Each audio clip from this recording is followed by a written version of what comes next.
So as we start building more of the data structures and the linked lists and those kinds of pieces, I want to add unit testing to this project. So this is the code we played with at the end of project 1. And I'm going to add unit testing to this. So I have a particular test library that I like. It's called Catch2.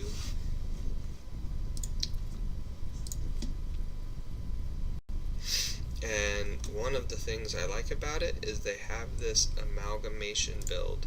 SQLite kind of started this style, and it's just a whole lot of awesome. So we save that. It's now in my downloads folder. And if I go to, what did I call it? Catch. Okay. Copy. So it's in my downloads folder now. And we will move it to home. Art. Maze. We'll put it right here. Okay. We'll hop back to the code. We have this new library here. Now we need to make a separate executable that builds all of our project. That builds our tests separately from our actual main. There's a whole bunch of ways to do this. I'm going to show you one really simple way that I like. It's just called a makefile.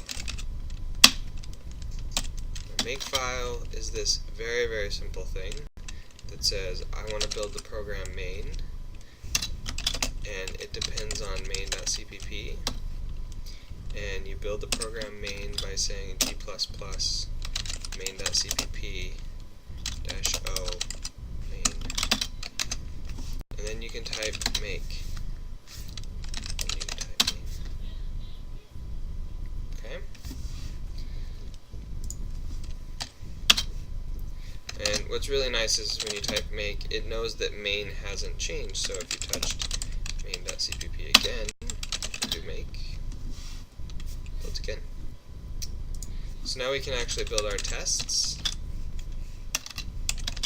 and this depends on catch.hpp and a file that we're going to call tests.cpp, and you do g++ test.cpp -o tests. Okay. We're going to need a tests.cpp, and it depends on catch.hpp.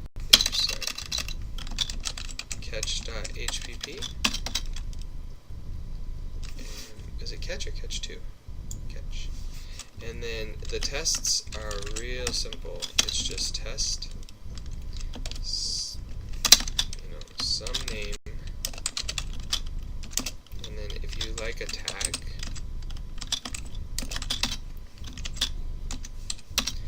and you have a require statement, require 1 = 1, and that's it. Now we can type make tests.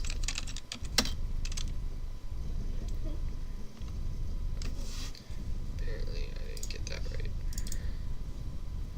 It is not called test, it is called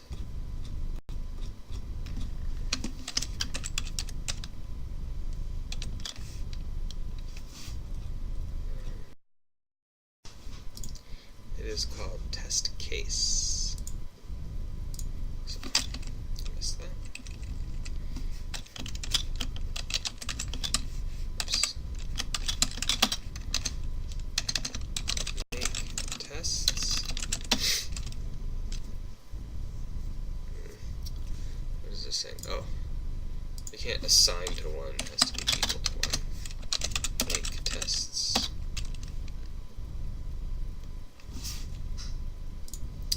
We have to tell catch to build a main for us.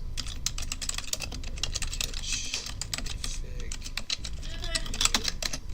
main.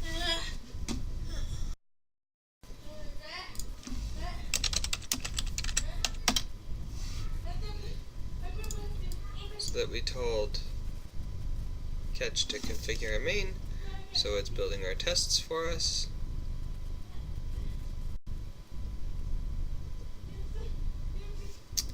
And that's done. And then we can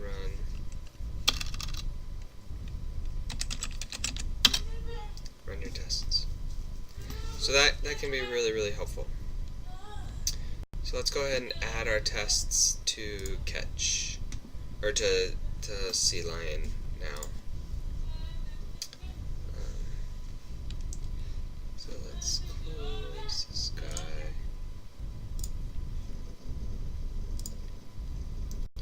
We're going to go to build. Did this once. Run. Edit configurations.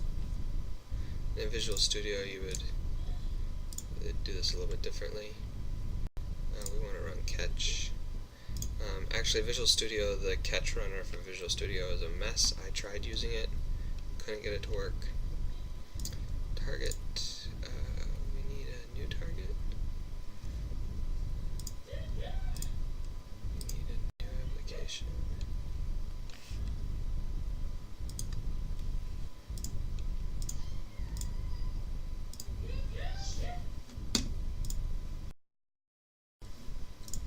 So you edit the CMake and you add your executable here. And we'll go to Edit Configurations, and we'll pick a new Catch, and that's going to run our tests, and that'll be that. Okay. So we can build our project. It's going to build our tests.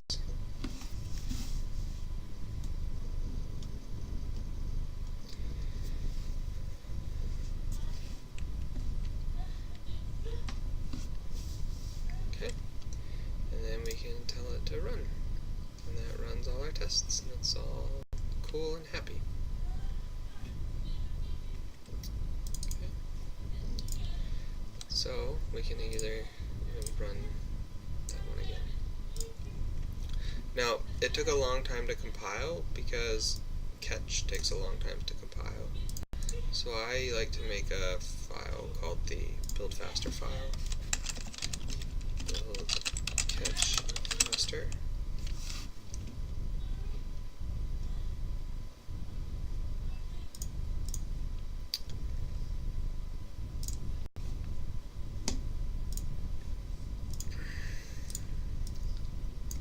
And I put this one here, and then I put that one here. And what that does is it'll end up building this one time. And then as this changes, it builds it multiple times, and the build gets faster. So it'll be slow once.